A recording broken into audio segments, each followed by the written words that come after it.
तुम्हारा बेटा मेरे बेटे से अच्छा है। घर के सभी सदस्य खाना खा रहे थे और स्नेहा परोस रही थी। खाते हुए पीयूष अपनी मम्मी से बोला, मम्मी आप भी आ जाओ ना, साथ में खाना खाएंगे। बस बेटा तुम लोग खा लो, फिर मैं भी खा लूँगी। आप हमेशा ऐसे ही बोलते हो, फिर सबके खाने के बाद बचा हुआ खाते हो। पीयूष की ये बात सुनकर खाना खाते हुए सब उसकी तरफ देखने लगे। बचा हुआ से तुम्हारा क्या मतलब है? पापा मैंने कई बार देखा है, मम्मी बाद में कभी कभी बिना सब्जी के ही रोटी खा लेती हैं।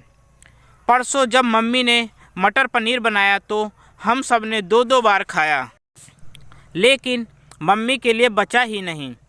तो फिर उसे ज़्यादा बनाना चाहिए था ना, किसी ने मना किया था क्या?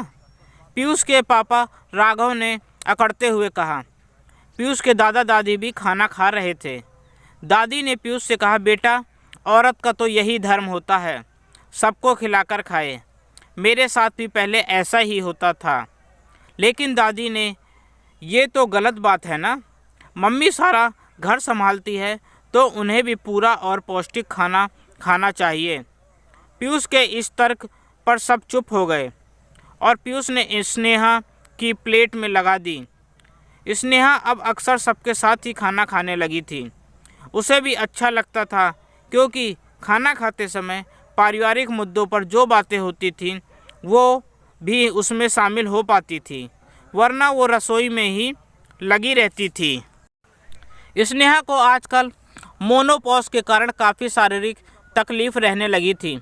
इस समय पीयूष घर के कामों में स्नेहा की काफ़ी मदद करता था। स्नेहा के पति राघव ने एक दिन उसे काम करता देख डांटते हुए कहा, ये क्या लड़कियों की तरह घर के काम करते रहते हो? तुम्हारी पढ़ाई लिखाई पर क्या इसीलिए इतना पैसा खर्च कर रहा हूँ?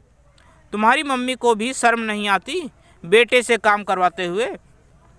पीयूष बोला, पापा मम्मी की तबीयत ठीक नहीं है, इसलिए मैं उनकी मदद कर रहा हूँ। और हाँ, मम्मी ने मुझसे काम करने के लिए नहीं कहा था, मैं खुद ही कर रहा हूँ, क्योंकि हमें यही सिखाया गया है कि लड़का लड़की बराबर होते हैं। जब लड़कियाँ बाहर के काम कर सकती हैं तो मैं घर का काम क्यों नहीं कर सकता? उनकी बहस सुनकर सभी सदस्य वहाँ इकट्ठा हो गए। स्नेहा ने पीयूष को ही डांटते हुए कहा, पीयूष पापा से बहस नहीं करते, तुम जाओ अपनी पढ़ाई करो, काम मैं कर लूँगी। तभी स्नेहा की सासू माँ ने राघव को डांटते हुए कहा, राघव पीयूष सही कह रहा है, माँ की मदद करना बच्चे का फ़र्ज होता है। स्नेहा तुम खुशनसीब हो कि तुमने इतने समझदार बेटे को जन्म दिया है। तुम्हारा बेटा मेरे बेटे से अच्छा है, क्योंकि वो अपनी माँ की तकलीफ़ को महसूस कर सकता है। काश मैं अपने बेटे को भी ऐसे संस्कार दे पाती।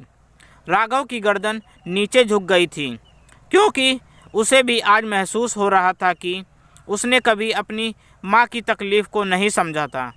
हमेशा ही उसे बेटा होने का अहंकार था।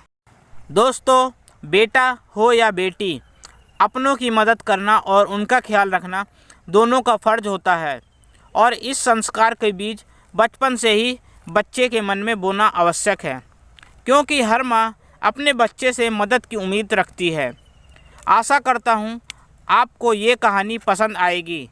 आप अपने विचार कमेंट कर सकते हैं और मुझे सब्सक्राइब भी करें।